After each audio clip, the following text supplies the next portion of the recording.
Assalamualaikum warahmatullahi wabarakatuh.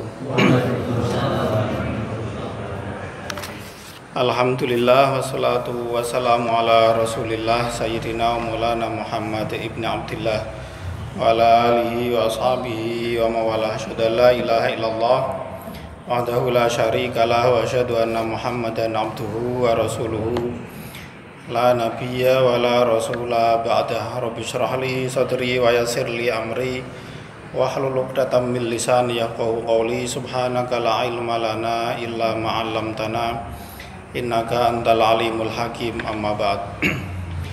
Bapak Ibu jamaah Masjid Mujahidin rahimakumullah, sesarengan monggo kula dherekaken muji syukur dumateng Allah Subhanahu wa taala ingkang sampun peparing nikmat dumateng kita sedaya zahir ugi batin, khususipun nikmat Islam lan nikmat iman. Kaping kalihipun sholawat salam mugi kunjuk dumateng Nabi Agung Muhammad sallallahu alaihi wasallam, panutan kita ingkang kanthi ajaran agami Islam tok selamatan kita sedaya teng donya dumugi akhirat. Sesarengan kita wiwiti kanthi waosan basmalah. Bismillahirrahmanirrahim. Mugi-mugi Allah paring ridho napa ingkang kita acaraken. Mugi-mugi ditulis dados salah satu galipun amal kesaenan kita. Amin Allahumma amin. Bapak Ibu, kita lajengaken tafsir Ibnu Katsir surat At-Taubah masuk ayat ke 64. Yahdzarul munafiquna an tunazzala alaihim surah. 64 surat At-Taubah. Sampun Bapak Ibu, kita waos 64 sampai 66 nggih. Monggo. A'udzu billahi minasyaitonir rajim. Bismillahirrahmanirrahim. Yahdzarul munafiquna an tunazzala alaihim suratun tunabbi'uhum bima fi qulubihim qul istahzi'u innallaha mukhrijum ma tahzarun wala in sa'altahum la yaqulunna innama kunna nakhudu wa nal'ab qul abillahi wa ayatihi wa rasulihi kuntum tastahzi'un la ta'tadhiru qad kafartum ba'da imanikum inna'fu an ta'ifatim minkum nu'adzib ta'ifatan bi'annahum kanu mujrimin. Bapak Ibu rahimakumullah, ayat yang kita baca ini masih terkait dengan orang-orang munafik nggih. Sebagaimana pertemuan-pertemuan kemarin, di 2 kali pertemuan kita juga membahas tentang seperti apa karakter, ciri-ciri, watak dari orang-orang munafik tersebut. Di ayat ini Allah Subhanahu wa taala ayat 64 Allah memberitahu nggih, yahdzarul munafiquna an tunazzala alaihim surah tunabbi'uhum bima fi qulubihim. orang-orang munafik itu selalu dalam kondisi waspada. Kalau Allah itu menurunkan surat atau ayat yang menjelaskan tentang apa yang tersimpan di dalam hati mereka.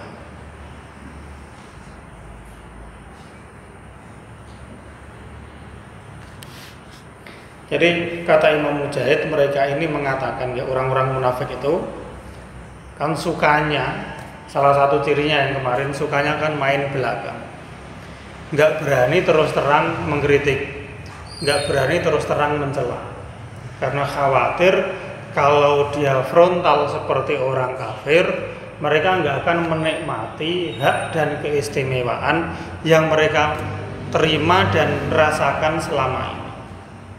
Sebab kalau mereka terang-terangan, orang munafik ini terang-terangan menjadi orang kafir, maka posisinya adalah mereka harus berhadapan-hadapan dengan orang muslim, sehingga mereka nggak mendapatkan, misalnya ketika di Madinah, jaminan keselamatan, kemudian hak untuk mendapatkan ghanimah dan seterusnya, karena diposisikan ketika dia kafir ya musuh dari muslim.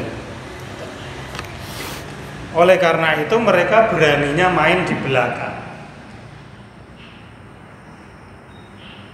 Nah, ketika mereka ini ya nopo istilahnya, di belakang itu ngerasani, menjelek-jelekan, mereka ini mengatakan asallahu Allah yafsha alaina sirrona. Ya, semoga Allah ini tidak membukakan, Allah yafsha alaina, tidak membukakan aib kita ini atau rahasia kita ini. Jadi ngomong-ngomong di belakang, tapi kemudian mereka berharap ya semoga kita selamat lah, nggak sampai diturunkan surat yang menjelaskan tentang apa yang kita ucapkan ini. Hal ini, ayat ini itu sama dengan nanti di ayat 8 surat Al-Mujadilah, di mana mereka itu ketika bertemu dengan Rasul, ketika mengucapkan salam itu salamnya berbeda. Ketika mereka mengucapkan salam yang berbeda, yaitu Assalamualaikum, itu kan hampir mirip nih. Kalau nggak didengar dengan teliti gitu ya seakan-akan itu Assalamualaikum, tapi Assalamualaikum. Kalau assalamu itu adalah keselamatan, semoga tercurah kepadamu, tapi kalau asamu adalah kebinasaan, semoga menghampirimu. Ketika datang mereka ini mengucapkan salam, tapi salam yang berbeda. Sambil di dalam hati mereka mengatakan ya semoga Allah tidak memberikan sanksi kepada kami atas apa yang kami ucapkan tersebut. Nah, di ayat ini Allah mengatakan yahdharul munafiquna, orang-orang munafik itu selalu waspada, selalu berhati-hati, antunazzala alaihim suratun, kalau sampai diturunkan untuk mereka atau atas mereka diturunkan satu surat yang memberitahu tentang apa yang ada di dalam hati mereka. Dan isi hati mereka itu, Bapak Ibu rahimakumullah, niku semuanya dikeluarkan oleh Allah di dalam surat At-Taubah ini, kebanyakan. Jadi di surat At-Taubah ini Allah niku nguliti jeroane wong-wong munafik. Maka surat At-Taubah ini juga disebut sebagai suratul Fatihah, surat yang membuka aib, cacat dan celah dari orang-orang munafik. Disebut sebagai suratul Fatihah. Bukan Fatihah, tapi Fatihah pakai dot Fatihah. Surat yang membuka aib dari orang-orang munafik. Tujuan mereka ngomong-ngomong di belakang itu ya untuk menjelek-jelekan, untuk menghina agama Islam dan orang-orang yang mengikuti Islam ini. Nah, maka di potongan ayat 64 itu Allah mengatakan, "Qul," katakan Muhammad, "istahzi'u," ya. Silakan saja kalian mengumpat, menjelek-jelekan, menghina-hina tentang Islam dan umatnya. Tetapi ketahuilah bahwa innallaha mukhrijum ma tahdzarun. Sesungguhnya Allah Subhanahu wa taala pasti akan selalu mengeluarkan, memberitahu, menampakkan apa yang kalian waspadai itu. Akan mewujudkan betul apa yang kalian waspadai. Jadi orang-orang munafik khawatir kalau perbuatan mereka, ucapan mereka dibukakan oleh Allah, diberitahu kepada Nabi Muhammad. Dan betul Allah memberitahu apa-apa yang mereka lakukan. Diberitahukan kepada Nabi Muhammad lewat surat At-Taubah. Ini menjadi pelajaran nggih Bapak Ibu rahimakumullah bagi kita khususnya orang Islam. Orang munafik itu kenapa mereka sampai berani melakukan hal seperti itu, main di belakang kayak gitu ya. Itu karena di satu sisi mereka ini tidak percaya kalau Allah Subhanahu wa taala itu mengetahui apa yang ada di dalam hati mereka. Di sisi yang lain, mereka itu yang memang kebenciannya begitu dahsyat kepada umat Islam. Nah, bagi kita yang benar-benar menyadari bahwa Allah itu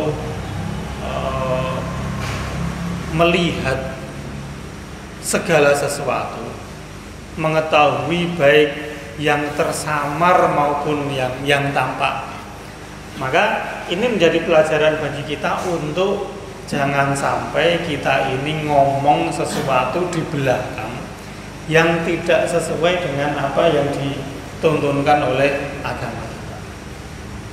Di depan misalnya kita bermanis-manis seperti ini, tapi di belakang misalnya kita mengatakan ngaji kok pentingnya, orang pentingnya ngaji. Aku ngaji gur pengen kumpul-kumpul wae ben ketok-ketok seperti itu ya. Lah, itu Allah tahu. Oh. Allah akan menampakkan itu. Jangan dikira isi hati kita ini enggak diketahui oleh Allah Subhanahu wa taala. Nah, kalau kita modelnya main belakang kayak gitu, itu orang munafik. Itu ciri dari orang-orang munafik. Nah, orang Islam itu kan qulil haqqo walau kana murra. Katakan sesuatu yang baik meskipun ya itu berat, itu pahit, sampaikan. Itu ciri orang yang beriman, jelas dan tegas.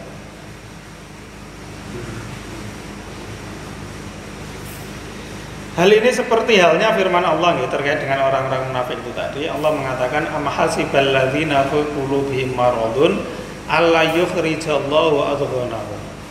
Apa dikira orang-orang yang di dalam hatinya itu terkandung penyakit, apa mereka kira bahwa Allah tidak akan memperlihatkan kebencian-kebencian mereka? Jadi semua akan ditampakkan oleh Allah Subhanahu wa taala. Semua akan diperlihatkan oleh Allah Subhanahu wa taala, dan Allah itu Maha tahu atas apapun yang kita lakukan. Saya kira cukuplah ketika kita ini menyadari bahwa Allah itu tahu apa yang bahkan kita pikirkan, apa yang kerentek nang ati itu Allah SWT tahu, maka cukuplah itu sebagai sabuk pengaman kita dari melakukan hal-hal yang tidak diridhoi oleh Allah. Maka kan dulu pernah pula sampaikan ke salah seorang ulama itu pernah bilang gini, kamu boleh melakukan maksiat, tapi kamu harus memenuhi 5 syaratnya.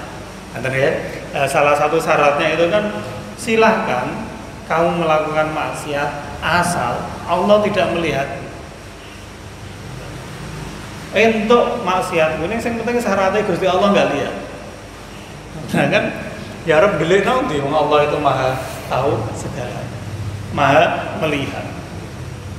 Itu kan sama saja ya mustahil kita boleh melakukan maksiat. Nyatanya Allah itu maha melihat dimanapun kita berada. Jadi itulah karakter orang yang beriman itu ya dia ya satu kata, yen A ya A. Enggak kemudian A yang ternyata amin apa A plus apa A apa enggak. Umat Islam seperti itu, jelas, tegas prinsipnya. Tidak main di dua kaki dan seterusnya, golek aman, golek selamat, itu orang munafik. Dia cari selamat, enggak mau berada di pihak kafir, enggak mau juga berada di pihak Muslim. Supaya apa? Ketika suatu saat Muslim kalah, dia dianggap sebagai bagian dari orang-orang kafir. Demikian halnya ketika orang-orang kafir kalah, dia akan selamat karena selama ini dianggap sebagai bagian dari orang Muslim. Itu orang munafik. Nah, kita tidak diperkenankan demikian. Umat Islam itu jelas dan tegas.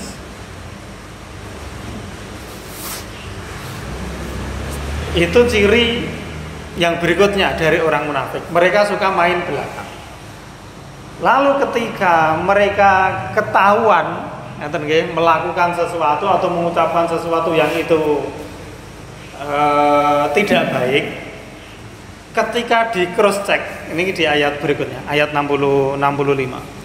Wala in sa'altahu Muhammad, dan apabila kamu bertanya kepada mereka tentang memang gue ngomong ngono kuwi kok.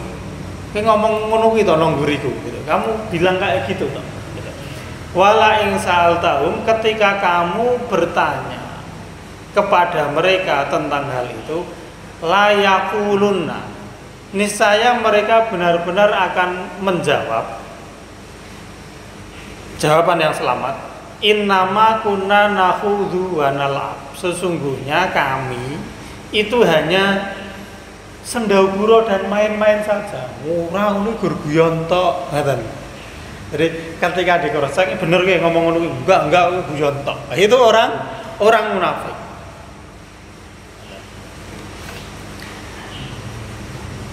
Ini kan ada sebuah riwayat nggih Bapak rahimahullah dari Abu Ma'syar Al-Madini, dari Muhammad bin Ka'ab Al-Qurazi dan yang lainnya. Mereka mengatakan bahwa ada seorang munafik pada zaman Rasul niku mereka dia mengatakan ketika berada di kalangan mereka mengatakan bahwa ma'aro qurrauna haula'i illa arghabuna butuna. Orang-orang yang ahli Al-Quran, orang-orang yang alim, orang-orang yang alim, mereka itu orang yang paling rakus dan orang yang paling napa niku dusta dan orang yang paling penakut ketika berperang. Jadi orang munafik pernah mengatakan opo wong gaene ngaji kowe paling rakus, paling bohong, ngoten nggih, dan paling takut ketika menghadapi musuh. Farafa'a dzalika ila Rasulillahi faja'a ila Rasulillah waqad irtahala wa raqabana qata. Lalu kemudian hal itu disampaikan kepada Rasulullah. Ucapan orang munafik itu disampaikan kepada Rasulullah. Lalu kemudian orang yang mengucapkan itu takut, khawatir kalau nanti dia mendapatkan sesuatu yang tidak dia inginkan. Maka dia itu datang menemui Rasulullah di saat Rasul itu sedang mau bepergian, sudah menaiki untanya. Lalu orang itu mengatakan untuk menjelaskan itu, karena mereka khawatir, dia khawatir, ya Rasulullah, innama kunna nakhudhu wa nal'ab. Rasul, saya mengucapkan itu hanya sekedar guyonan saja dan main-main, tidak serius loh. gitu. Karena khawatirnya mereka itu memberi penjelasan kepada Rasulullah. Tapi kekhawatiran itu didasarkan atas khawatir kalau kepentingan pribadinya itu akan terganggu. Itu orang munafik. Jadi dia bukan takut azabnya Allah Subhanahu wa taala ketika membuat klarifikasi kepada Rasulullah. Tetapi dia takut kalau kepentingan pribadinya itu akan terganggu. Kepentingan pribadi mereka menjadi orang munafik itu apa? Di depan tadi pula sampaikan bahwa mereka itu takut kalau tidak dianggap sebagai orang muslim. Sebab ketika nggak dianggap orang muslim, hak-hak warga muslim di Madinah itu tidak mereka peroleh. Kalau dia orang kafir akan disuruh keluar dari Madinah, nggak mendapatkan manfaat keamanan, lalu keuntungan finansial dan seterusnya nggak akan mereka peroleh. Maka ketika ucapan mereka itu dilaporkan kepada Rasulullah dan dia tahu bahwa Rasul mengetahui ucapan mereka, maka orang-orang munafik itu bergegas untuk memberi penjelasan kepada Rasulullah, bukan karena bertobat, tapi karena khawatir keuntungan pribadinya akan terganggu. Jadi beda ya, orang yang bertobat karena takut kepada Allah Subhanahu wa taala ketika melakukan maksiat dengan orang yang bertobat karena khawatir kepentingannya akan terganggu. Ini beda jauh. Nah, Bapak Ibu rahimakumullah, ketika orang-orang munafik itu memberi penjelasan kepada Rasulullah, Allah memerintahkan kepada Rasul, katakan Muhammad, abillahi wa ayatihi wa rasulihi kuntum tahtazirun. Apakah kalian itu mengolok-olok, bermain-main dengan Allah, dengan ayat-ayatnya dan Rasulnya? Dengan jawaban mereka atau penjelasan mereka, aku gur-guyon to, ora tenanan. Lalu katakan Muhammad, apa ya Allah ayatnya Rasulnya itu nggo guyonan. Mbok pakai untuk ejek-ejekan. Enggak boleh kayak gitu. Sebab Allah, sebab ayatnya, sebab Rasulnya itu simbol bagi umat Islam. Siapapun yang menjelek-jelekan, yang mencela sesuatu yang menjadi simbol, pasti orang yang meyakini itu sebagai simbol harusnya marah. Ya, misalnya awak dhewe wong Indonesia, genderane awak dhewe niku dibakar atau diinjak-injak oleh orang lain. Kira-kira awak dhewe terima napa mboten? Sebagai orang Indonesia loh nih, sebagai warga Indonesia, pasti kita nggak terima. Itu simbol negara kita. Wong simbol negara saja kita ini nggak terima, apalagi ini simbol agama kita. Maka ketika Quran itu misalnya dilecehkan, entah dirobek, entah diinjak, entah dibakar, dan mestinya kita sebagai umat Islam itu ya tidak terima. Sebagaimana kita nggak terima ketika simbol negara kita juga dijelek-jelekan. Bahkan harus melebihi itu mestinya.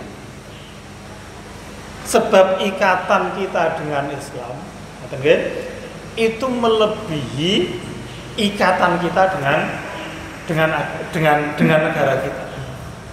Artinya kita terikat dengan agama itu hidup sampai mati, sampai nanti di akhirat. Tapi ikatan kita dengan negara ini, ampun dipelintir loh. Ikatan kita dengan negara ini ya berakhir di dunia. Nanti kita ketika di akhirat itu enggak ada ayo mana warga Indonesia masuk ke sini, warga yang iya. Sudah hilang itu, sudah hilang batas-batas geografis kayak gitu hilang. Nanti manusia itu dibedakan antara muslim dengan kafir. Nanti di akhirat. Kalau sekarang kita menetap di mana lalu kemudian kita berwarga negara mana, itu hanyalah simbol-simbol sementara di dunia. Tetapi nanti di akhirat awak dhewe muslim atau kafir. Ketika muslim nanti kumpul, ketika kafir nanti dikumpulkan dengan kafir. Nah, simbol kita dunia akhirat yaitu agama. Niku dilecehkan, masa awak dhewe diam saja.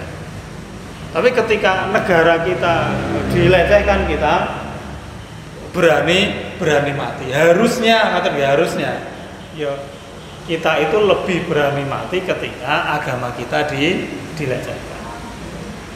Karena itu keselamatan dunia akhirat kita. Bukan berarti kita tidak membela negara, kita membela negara. Tetapi wong negara saja kita bela seperti itu, apalagi agama. Jadi Allah, ayat-ayatnya, Rasulnya, ini kan garis merah yang nggak boleh dilewati. Ketika ada orang yang berani melewati itu, melewati batas-batas itu, ya mestinya kita cemburu, kita nggak terima sebagai umat Islam. Wong simbole kok seperti itu kan? Ya, harusnya seperti itulah. Maka minimalnya orang yang beriman itu ketika melihat Allah, Rasulnya, ayat-ayatnya itu dilecehkan, paling orang nongati ini anyel. Ketika kita nggak berani bersuara, ketika kita nggak punya kekuatan, ini paling tidak hati ini ora terima. Quran kok seperti itu kan? Nabi digambar-gambar di gambarannya yang sangat tidak sopan kayak gitu, dan seterusnya. Itu harusnya kita itu tidak terima. Ya. Allah memerintahkan kepada Nabi Muhammad ketika orang-orang munafik itu memberi penjelasan, katakan Muhammad, apakah kalian itu sengaja bermain-main dengan Allah, dengan ayatnya dan dengan Rasulnya? Rasul menjawab itu sampai ayat 66. La ta'tadziru, kata Allah, perintahnya kepada Rasul. Seorang usah jaluk uzur, nggak usah minta maaf, kata Rasul. Jadi ketika orang itu datang atau menjelaskan, lalu Rasul mengatakan, emangnya Allah, Rasul dan kitabnya itu media, lahan atau sasaran untuk kamu lecehkan, untuk tinggal guyon-guyonan. La ta'tadziru, nggak usah minta maaf. Qad kafartu ba'da imanikum, kata Rasulullah. Kalian senyatanya telah kafir, memilih kekafiran setelah keimanan kalian. Loh, apakah orang munafik itu pernah iman? Kok sini redaksinya kalian telah kafir setelah keimanan kalian? Jadi Bapak Ibu rahimakumullah, semua makhluk, semua manusia awalnya di alam roh itu mereka iman semua. Ketika ditanya alastu birabbikum qalu bala. Kalian menyaksikan enggak bahwa saya ini Tuhan kalian? Kita semua ini loh, baik yang muslim maupun tidak muslim. Ketika di alam roh itu kita semua ketika ditanya Allah, kowe nyekseni aku pangeranmu, kita semua mengatakan nggih Gusti, kula nyekseni. Dari mana kita tahu itu? Dari mana kita tahu bahwa Allah pernah menanyakan itu? Nyatanya waduh, aku ora ketune, ora krasa, ora pernah ngomong ngono kuwi. Ya seperti itu ya. Dari mana kita tahu? Ya dari Al-Qur'an. Al-Qur'an yang kita yakini itu benarnya. Itu pasti benarnya karena itu firman dari Allah Subhanahu wa taala. Maka ketika Allah memberitahu kayak gitu, kita yakin bahwa oh, zaman biyen aku pernah ngono kuwi. Ya mungkin awak dhewe lali atau ora krasa, tapi kita diingatkan oleh Allah. Ingat ya mbiyen zaman kowe isih nang alam roh, ngoten nggih. Wis tak janji ngono kuwi kamu menyaksikan. Nah, ketika sudah tak lahirkan di dunia kok dalam kondisi kafir kayak gitu. La ta'tadzuru ora usah njaluk ngepuro, qad kafartum ba'da imanikum. Kamu telah memilih kekafiran setelah keimanan.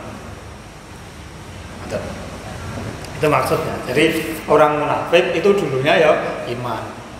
Tapi dulu banget di alam, setelah ini mereka memilih untuk kafir. Tetapi nggih Bapak Ibu, napa nggih maha lembutnya Allah Subhanahu wa taala. Maha pemaafnya Allah Subhanahu wa taala. Itu Allah mengatakan setelah tadi ora usah njaluk ngepuro. Surah diterima ngepuro. Tapi Allah di akhir itu mengatakan inna'fu an ta'ifatin minkum. Apabila kami memberi maaf kepada sekelompok kalian. Jadi memang ada sekelompok orang munafik itu yang dimaafkan oleh Allah Subhanahu wa taala ketika mereka itu bertobat. Inna'fu an ta'ifatin minkum, apabila kami Allah memaafkan, mengampuni sekelompok dari kalian, nu'adzib ta'ifatan, kami tetap akan mengazab sekelompok yang lain. Bi'annahum kanu mujrimina, demikian itu karena mereka melakukan perbuatan yang tidak baik, perbuatan tercela, perbuatan yang hina.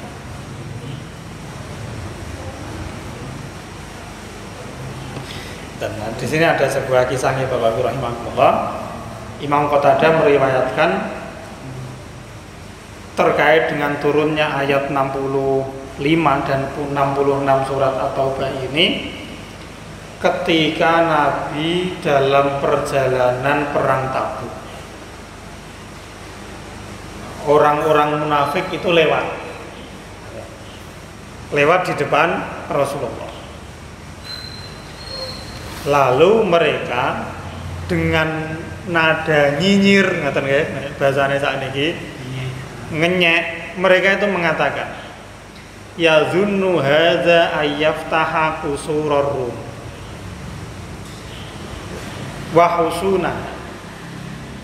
Iki lho, pas lewat itu sambil nyinyir, mereka mengatakan iki lho jarene pasukan yang nanti mau menaklukkan singgasana Romawi dan benteng-benteng Romawi. Ya arep perang. Mereka ngomong, wong-wong ini lho sing jarene arep nakluki Romawi, menghancurkan benteng Romawi. Hayata, tangeh lamun do iso. Enggak mungkin mereka bisa. Itu orang munafik. Jadi ketika Rasul dan rombongan berangkat, mereka mengatakan kayak gitu. Serabakal wong-wong model ngene iki. Kok iso nakluke Romawi? Ora bakal.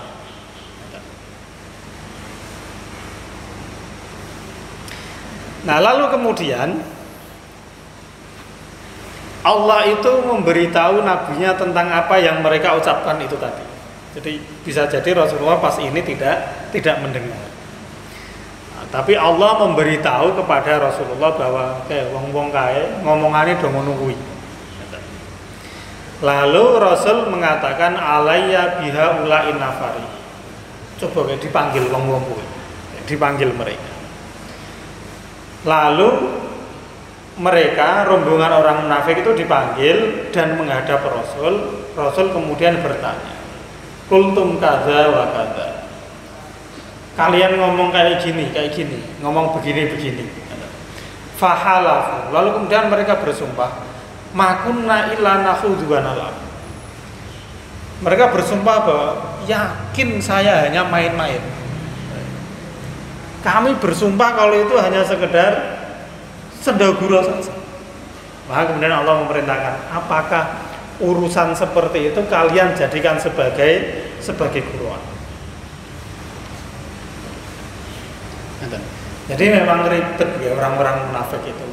Mereka itu wis gembosi, gembosi pasukan senengane, bikin kisruh, Tetapi ya nyatanya mereka itu ada di tengah-tengah kita.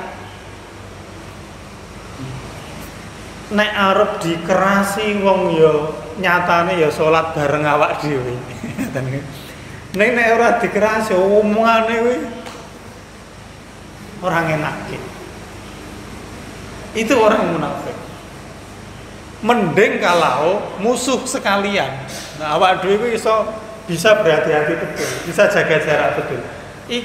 Ini itu musuh dalam selimut. Kasarnya orang munafik kan seperti itu. Jadi bareng-bareng dengan kita, tetapi nggak sepemikiran, nggak seide, nggak sejalan dengan kita. Itu kan berat. Apa-apa yang kita ucapkan mereka dengar, sehingga mungkin rahasia-rahasia yang kita miliki itu ya mereka ketahui, tetapi sesungguhnya mereka ini tidak sejalan dengan kita. Nah, itu kan musuh dalam selimut. Itu sangat berat. Nah, kenapa Allah mengatakan innafu anto ifatin minkum? Kalau memang ada sebagian kelompok itu aku maafkan, kata Allah, karena memang sebagaimana disebutkan oleh Imam Ikrimah di dalam tafsirnya bahwa terkait dengan ayat ini, ada seseorang yang memang dikehendaki oleh Allah di kalangan orang munafik itu untuk diampuni oleh Allah.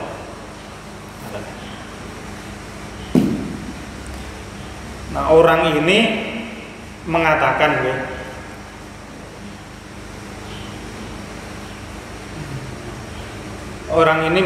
bahwa Allahumma inni asma'u ayatan ana a'ni biha. Wahai Allah, aku mendengar satu ayat. Dia ini orang munafik. Lalu kemudian dia tobat, mengatakan, Allah, aku mendengar ayat yang aku tahu maksudnya.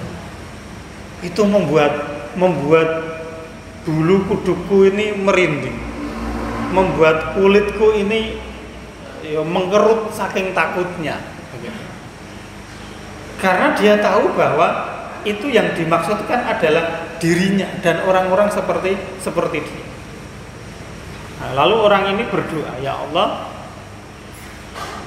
jadikanlah matiku itu mati dalam rangka berperang di jalan.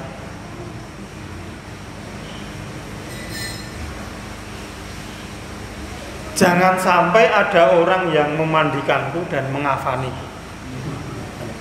Jangan sampai ada orang yang menguburkan. Betul. Lalu kemudian pada perang Yamamah ini, orang itu tadi, orang yang bertobat, orang munafik yang bertobat itu tadi, pada saat perang Yamamah dia meninggal.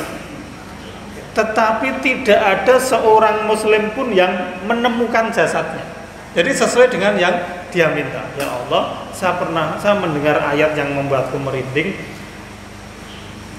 Jadikanlah matiku di jalanmu, di mana tidak ada seorang pun yang nanti akan mengatakan aku yang dulu memandikan orang ini, aku yang mengafaninya, aku yang menguburinya. Pas perang Yamamah dia meninggal dalam kondisi jasadnya tidak ditemukan oleh siapapun sesuai dengan doa orang tersebut.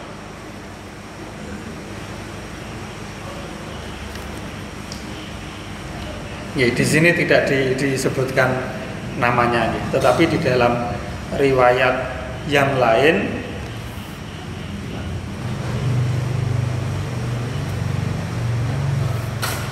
disebutkan namanya Muhshan bin Hamir nopo Humair. Itu namanya, itu orang munafik yang kemudian bertobat, yang jasadnya tidak ditemukan pada saat perang Yamamah sesuai dengan apa yang dia doakan. Ya, jadi intinya Bapak Ibu rahimakumullah, ini dua ciri dari orang munafik yang harus kita hindari. Pertama adalah mereka itu suka ngomong di belakang. Yang kedua, ketika mereka ini dimintai di cross check, dipastikan apakah dia ngomong atau tidak, mereka ini berbohong dengan mengatakan kalau itu hanya sekedar main-main saja. Hal itu mereka ucapkan demi kepentingan mereka. Jangan sampai ada dua sikap ini itu di dalam diri kita. Jadi ya jadi orang Islam itu ya yang tegas-tegas saja. Nek ayo jangan niku main di dua kaki, ngomong di belakang, berusaha menyelamatkan diri dengan berbohong. Niku bukan ciri orang Islam. Insyaallah ngoten Bapak Ibu, mungkin ini bisa menjadi bahan renungan kita bersama. Ngapunten bagule wonten kelentang-kelentang sesarengan monggo kita tutup kanthi wawasan hamdalah lan kafaratul majlis. Alhamdulillahirabbil alamin. Subhanaka Allahumma wa bihamdika asyhadu an la ilaha illa anta astaghfiruka wa atubu ilaik. Assalamualaikum warahmatullahi wabarakatuh.